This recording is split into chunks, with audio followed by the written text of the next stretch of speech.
Now today I am taking up next chapter of class 8, that is sexual reproduction and the endocrine system, or simply the reproduction. What is reproduction actually? Re means again and production stands for product. And if I am talking about the process of reproduction, the product stands for the offsprings or the new individual or the generation that will be made. If I am talking about we humans, हमारे parents they involved in sexual reproduction. As a result, the product is the kid, the born baby, the embryo, the fetus. So that process where the generation is extended, the process of multiplication and to make new individuals, that process is known as reproduction.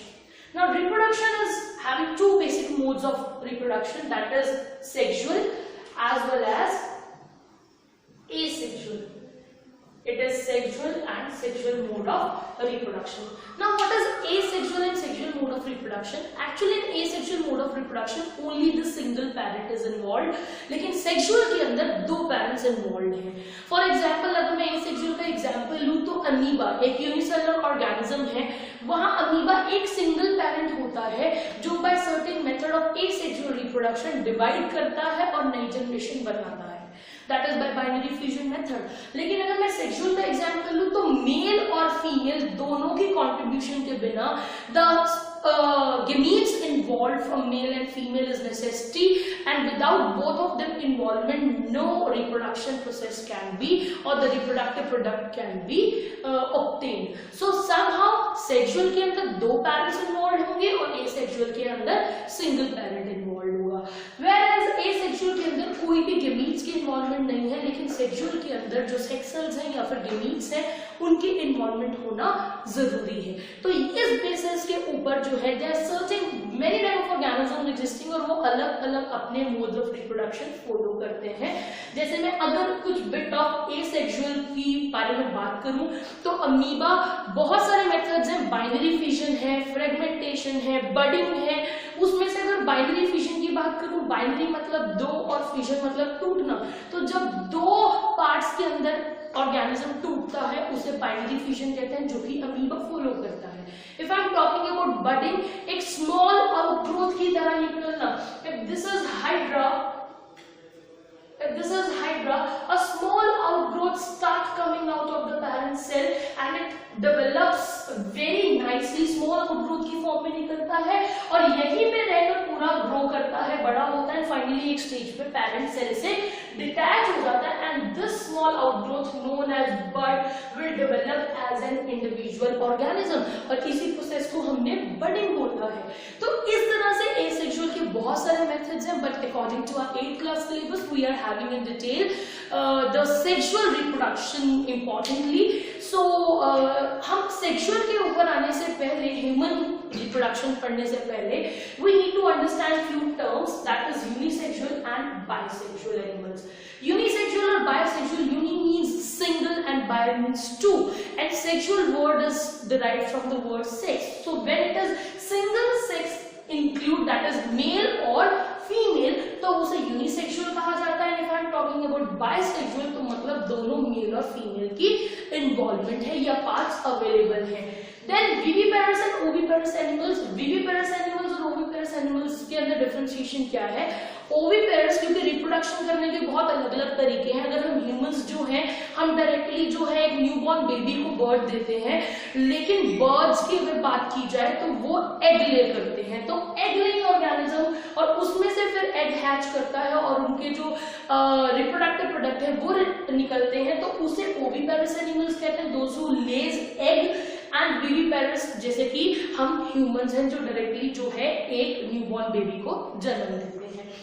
उसके बाद human reproduction के अंदर there are two parents to be involved, that is male and female. And if I am talking about male and female, the gametes are basically those cells, those sex cells जो reproduction में part लेते हैं, जिनके without reproduction हो ही नहीं सकते. अगर मैं आपको बात बताऊं कि एक्चुअल ह्यूमन रिप्रोडक्शन जो है वो कैसे प्रोसीड अप करेगी, एक सिंपल तरीके से, तो मेल से हमारे पास स्पर्म्स आता है फीमेल से वो रिसीव ओवम और एग, दोनों की फ्यूजन होती है बिकॉज स्पर्म जो है वो फीमेल के अंदर एग तक पहुंचता है, उसे फर्टिलाइज करता है। And fertilization is that process where the sperm और both the male and female gamete fuse, the fusion of this male and female gamete is known as fertilization. ये फर्टिलाइजेशन होगी, उसके बाद जो सेल बनेगा उसे जाइगोट कहा जाता है और ये जाइगोट फर्दर डेवलप करता है, डिवाइड करता है और यही अपकमिंग फीटस या एम्ब्रियो के अंदर डेवलप करता है। अगर मैं फर्टिलाइजेशन की भी बात करूं, बिकॉज हम ह्यूमन रिप्रोडक्शन पढ़ रहे हैं, लेकिन अगर मैं ओविपेरस और विविपेरस बता रही हूं तो इट्स इंपॉर्टेंट टू नो कि फर्टिलाइजेशन भी इंटरनल और एक्सटर्नल होती है। इंटरनल जैसे ह्यूमंस के केस में है कि बॉडी के अंदर ही, फीमेल के अंदर ही एग था जहां से स्पर्म फीमेल के एग तक पहुंचती है by the act of intercourse और कोइटस, जहां पे वो फर्टिलाइज करते हैं और फिर अंदर ही वो एम्ब्रियो मदर के ग्रो करता है यूट्रस में, जिसको मदर्स वूम भी कहा जाता है। तो वो इंटरनल है, जब इंटरनल ग्रोथ हो रही है, इंटरनल फर्टिलाइजेशन हो रही है। लेकिन एक्सटर्नल, फॉर एग्जांपल फ्रॉग का एग्जांपल देती हूँ। फ्रॉग जो है वो अपने जो सेल्स हैं उनको वाटर में ही डिस्पेंस करते हैं और वहीं पे बाहर पानी के अंदर कहीं पे फर्टिलाइजेशन हो जाती है। That means outside their body the fertilisation took place, तो उसे एक्सटर्नल फर्टिलाइजेशन कहा गया है। अब हम ह्यूमंस की बात करें तो सबसे पहले अगर मैं मेल रिप्रोडक्टिव सिस्टम की बात करूं तो मेल रिप्रोडक्टिव सिस्टम के अंदर वी हैव टेस्टीज, एक सैटेलाइट स्ट्रक्चर्स होते हैं स्क्रोटम, जिनके अंदर टेस्टीज डिसेंडेड होती हैं। वो testes actually after 6 to 8 months of baby boy grown up, उसके बाद जो है ये टेस्टीज स्क्रोटम के अंदर डिसेंड होती है। This part is located outside the body. Reason being कि इस पार्ट को जो है टेम्परेचर जो नॉर्मल बॉडी है उससे 2 से 3 डिग्री सेल्सियस टेम्परेचर कम चाहिए, क्योंकि हमारे बॉडी टेम्परेचर के ऊपर अदरवाइज स्पर्म्स जो है वो यहाँ पे नहीं बन पाएंगी, जनरेट हो पाएंगी, प्रोड्यूस हो पाएंगी। तो टेस्टिस इज दैट पार्ट जो स्क्रोटम के अंदर लोकेटेड है, जहाँ पे स्पर्म सेल जो ये गेमेटिक सेल है वो बनता है और ये स्पर्म सेल बनने के बाद ले जाने वाले डक्ट को स्पर्म डक्ट कहा जाता है, जो इसे फर्दर हमारे रेट्रल या इजैकुलेटरी ट्रैक्ट, क्योंकि जहां से फीमेल बॉडी के अंदर ट्रैवल करने वाला है, उस तक पहुंचाएगी। तो जैसे ही ये स्पर्म डक्ट से स्पर्म बने, they will travel through this tract and वो इजैकुलेटरी डक्ट को के साथ कंबाइन अप होने की कोशिश करेंगे। लेकिन उस दौरान बीच में बहुत सारे ग्लैंड्स आते हैं। अब ग्लैंड्स क्या होते हैं? ग्लैंड्स कुछ ऐसे ऑर्गन ही समझ लो जो कोई ना कोई ऐसे हार्मोन्स, एंजाइम्स, केमिकल या सब्सटेंसेस रिलीज करते हैं जो हमारी बॉडी के किसी भी फंक्शन के अंदर परफॉर्म करने में या कोई प्रोसेस करने में बहुत इंपॉर्टेंट रोल प्ले करते हैं, जैसे कि हमने डाइजेशन के अंदर पढ़ा था ग्लैंड्स के बारे में। सेम वे हमारे पास रिप्रोडक्शन के अंदर seminal vesicle, copper gland and prostate gland, ये 3 ग्लैंड मेल रिप्रोडक्टिव सिस्टम के अंदर इन्वॉल्व रहते हैं, जो इनको हेल्प करते हैं कि स्पर्म को प्रॉपर न्यूट्रिशन मिल जाए ताकि वो प्रॉपरली ग्रोन अप रहे या प्रॉपरली वाइबल रहे, बेस्ट कंडीशन में रहे। और दूसरी चीज, नरिशमेंट के साथ साथ जो है उसको प्रॉपर एनर्जी प्रोवाइड करते रहे ताकि वो स्विम करके, ट्रैवल करके फीमेल रिप्रोडक्टिव ट्रैक्ट तक पहुंच सके। तो उन सब चीजों के अंदर ये सारी ग्लैंड्स जो है और स्मूथ प्रोसेस रहे, उन सारी चीजों के अंदर ये ग्लैंड्स की सेक्रीशंस हमें हेल्प करती हैं। फाइनली स्पर्म जो है ग्लैंड्स की सेक्रीशन के साथ मिलकर अलोंग विद स्पर्म्स एक फ्लूइड बनाते हैं जिसको सीमेन कहा जाता है and that reaches up to this ejaculatory tract, और यहाँ से वो पेनिस कॉपुलेटरी ऑर्गन है जो कि फीमेल ट्रैक्ट के अंदर स्पर्म को डिस्पेंस किया जाता है with the act of intercourse. Finally अब जब स्पर्म्स जनरेट हो गई है तो फीमेल के अंदर कैसे प्रोसेस है? फीमेल के पास हमारे पास ये सिस्टम है जहाँ पे ओवरीज हैं, left and right 2 side ovaries है, सेम एज मेल में, जैसे दोनों तरफ टेस्टीज की ओवरी। अगर मेल के अंदर टेस्टीज वो पार्ट है जहां पे हमारे जो है स्पर्म्स बन रहे हैं, तो ओवरी फीमेल के अंदर वो पार्ट है जहां पे एग बन रहा है। यहां से एग जनरेट होके एक ट्यूब स्ट्रक्चर है जिसको हम यहाँ पे बोलते हैं फेलोपियन ट्यूब एंड अदरवाइज इसको ओविडक्ट भी बोल देते हैं। यहाँ पे एग जो है लोकेट हो जाता है एक बार रिलीज होने के बाद, मतलब जैसे ही ओवरी के अंदर एग बना तो यहाँ पे हमारे पास जो है ये एग जो है इस फेलोपियन ट्यूब तक पहुंच पहुंचा दिया जाएगा।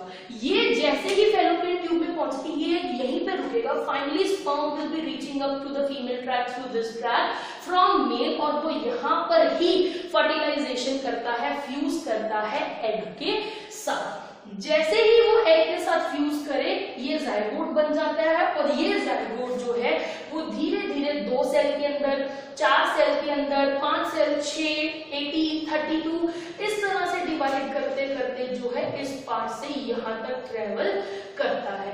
यहाँ तक ट्रेवल करने के बाद जो है this is the uterus wall, ये वो जगह है जहाँ पे एक्चुअली यूट्रस के अंदर एम्ब्रियो या फीटस डेवलप करने वाला है, और डेवलप करने पे जो है वो यहाँ पे एक पर्टिकुलर सेल स्टेज तक ग्रो करने के बाद यहाँ पे इस वॉल के साथ अटैच हो जाएगा, ताकि स्लिपिंग ऑफ और मिसकैरेज की कंडीशन को रोका जा सके। एंड फाइनली जब यहाँ पे अटैचमेंट हो जाएगी उस प्रोसेस को इम्प्लांटेशन कहते हैं, कि फीटस का या जो भी फीटस नहीं बना एक्चुअली कुछ cell growth of stage cell का वो यहाँ पर एम्बेड हो जाएगा ताकि मिसकैरेज ना हो सके, स्लिपिंग ऑफ ना हो सके। एंड फाइनली अब वो यहीं पे प्रॉपर एम्ब्रियो जो अपकमिंग होने वाला है, बनने वाला है, वो यहीं पे ग्रो करता रहेगा। और प्लेसेंटा जो है एक पॉइंट ऑफ अटैचमेंट है जो मदर और बेबी जो बॉर्न होने वाला है उसके अंदर एक न्यूट्रिशन या एक्सचेंजेस का मीडियम है। कोई भी न्यूट्रिशन या एक्सचेंजेस जो है वो इस प्लेसेंटा या अटैचमेंट के थ्रू ही होंगे, मदर्स ब्लड के थ्रू। फाइनली जब यहाँ पे ग्रो कर गया है, वो grow at the time of parturition, actually child birth के टाइम पे after 9 months of proper development through this track birth canal vagina जो है वो बेबी डिलीवर कर दिया जाएगा, और फाइनली हमारे पास एक वेल डेवलप्ड रिप्रोडक्टिव प्रोडक्ट जो है एज अ न्यूबॉर्न एम्ब्रियो और फीटस अवेलेबल होगा। सो यहाँ पे that's all about this reproduction. Now taking up the next part, now taking up the next topic, that is determination of sex of an individual or a child। हम ये कैसे determine करेंगे that whether जो upcoming generation का embryo या foetus जो है, newborn baby है, वो आगे बॉय होगा या गर्ल होगा। तो that aspect of determination is how it is done. Actually humans के पास 23 पेयर्स ऑफ क्रोमोसोम्स होते हैं जो उसके सेल के न्यूक्लियाई के अंदर प्रेजेंट होते हैं। क्रोमोसोम बेसिकली वो व्हीकल है जिसके ऊपर जीन्स जो है एक जनरेशन से दूसरी जनरेशन के ऊपर बैठ के कह सकते हो एक तरीके से कि ट्रैवल करके आते हैं। That means if this is X shaped chromosome, तो इसके ऊपर जीन्स जो है रिजाइड अप करेंगे, they will be travelling up from one generation to another. यहाँ पे 22 पेयर्स ऑफ क्रोमोसोम्स जो हैं they are responsible for other aspects की हमारे अदर कैरेक्टरिस्टिक्स या फिजियोलॉजिकल या दूसरे कैरेक्टरिस्टिक्स कैसे होंगे, लेकिन जो 1 पेयर ऑफ क्रोमोसोम है उनको हम सेक्स क्रोमोसोम कहते हैं।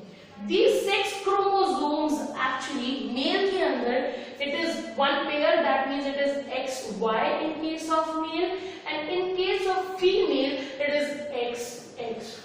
अगर अब रिप्रोडक्शन के टाइम पर मेल से चांसेस हैं कि एक गेमीट के अंदर या तो X आएगा या Y आएगा, that means it can be X और it can be Y, plus female के पास से भी एक में X एक में X, तो यहाँ से खास फर्क पड़ता नहीं है क्योंकि दोनों ही कंडीशन में X क्रोमोसोम ही आनी है। और फर्क कैसे पड़ेगा, अगर सपोज करिए स्पर्म में X क्रोमोसोम आना है और फीमेल से तो X ही आना है, तो X और X कंबाइन करके XX क्रोमोसोम सेट बना है। दैट मींस मेल और फीमेल से जो क्रोमोसोम्स आए हैं that is X and X, और X और X will be a girl child. अब अगर यहाँ पे Y और X आता है XY, तो this is expected that the child is definitely going to be a boy। तो actually it depends upon male that the child is going to be boy or a girl। Misconceptions और myths ने बहुत ज़्यादा occupy किया हुआ है कि a woman is responsible for this thing that whether the child is going to be girl or a boy, but actually it is dependent upon a male, कि जो एम्ब्रियो है या बेबी है वो बॉय होगा या गर्ल होगा, because the Y chromosome is the difference creator, जो डिफरेंस क्रिएट करेगा कि अपकमिंग क्रोमोसोम अगर एक्स या वाई आता है स्पर्म में तो उस हिसाब से बॉय या गर्ल का सेक्स जो है वो डिसाइड होगा। So this is how it is determined. तो इफ इन केस मेल से एक्स आता है, फीमेल से तो दोनों ही हालत में एक्स आना है, अगर मेल से एक्स आता है then it will be a girl and अगर वाई आता है then it will be a boy. So this is how actually the determination of sex takes place. Now if I'm talking of the next aspect कि हमारी body जो है endocrine system के control में है। एंडोक्राइन सिस्टम की अगर मैं बात करूँ वो सिस्टम है जहाँ पे हमारी बॉडी के अंदर मल्टीपल ग्लैंड्स की फंक्शनिंग इंक्लूडेड है, जो टारगेट साइट के ऊपर जाके ग्लैंड्स बहुत तरह के एंडोक्राइन एंड एक्सोक्राइन एक्चुअली, और एंडोक्राइन वो है जो हमारे जो डक्टलेस ग्लैंड्स होते हैं, डक्टलेस का मतलब होता है कि पाइपलाइंस हैं जो उस ग्लैंड को उसकी पर्टिकुलर लोकेशन तक पाइपलाइंस की फॉर्म में, ट्यूब्यूल्स की फॉर्म में पहुंचाने वाले हैं। लेकिन एक्चुअली वो क्या करते हैं एंडोक्राइन के अंदर, वो डायरेक्टली उसके टारगेटेड साइट के ऊपर ब्लड के अंदर रिलीज आउट होते हैं, उनको एंडोक्राइन सिस्टम कहा जाता है। और हमारी बॉडी के अंदर ऐसे बहुत सारे ग्लैंड हैं, पिट्यूटरी, हाइपोथैलेमस, बहुत सारे जो हमारी पूरी बॉडी के मेटाबॉलिक एक्टिविटीज के ऊपर कंट्रोल ओवर किया हुआ है। So this is how the determination of sex and the reproduction and the aspect of this endocrine system और इनका कंट्रोल हमारी बॉडी में मूव ऑन करता है, क्योंकि कहीं ना कहीं हार्मोनल कंट्रोल हमारी एक्टिविटीज से लिंक्ड अप है। Now taking up the next chapter, अभी हमने ह्यूमन रिप्रोडक्शन की बात करी है, तो मैं आपको 2-3 एग्जाम्पल और ऑर्गेनिज्म के भी देना चाहूंगी। जैसे कि मैं बात करने वाली 2 organism that is frog and butterfly, कि उनका लाइफ साइकिल और डेवलपमेंट कैसे प्रोसीड करती है। मैंने आपको ऑलरेडी ओविपेरस और विविपेरस ऑर्गेनिजम्स के बारे में बताया, तो कहीं ना कहीं ये उस लाइफ साइकिल का एक हिस्सा दैट इज ओविपेरस वो फॉलो अप करते हैं। अगर मैं फ्रॉग की बात करूं, सबसे पहले लाइफ साइकिल ऑफ फ्रॉग की बात करते हैं, तो एक फ्रॉग जो है वो अपना लाइफ साइकिल जो है एग के साथ शुरू करता है, देन वो एक लार्वल स्टेज एक इंटरमीडिएट स्टेज मान के चलिए एडल्ट और एग के अंदर, वो टैडपोल स्टेज, टैडपोल बेसिकली उसका नाम रहता है स्टेज में, एंड वो लार्वा स्टेज होती है, एंड फाइनली उसके कुछ चेंजेस के बाद एक एडल्ट के अंदर फॉर्म अप होता है, ये डेवलप होता है।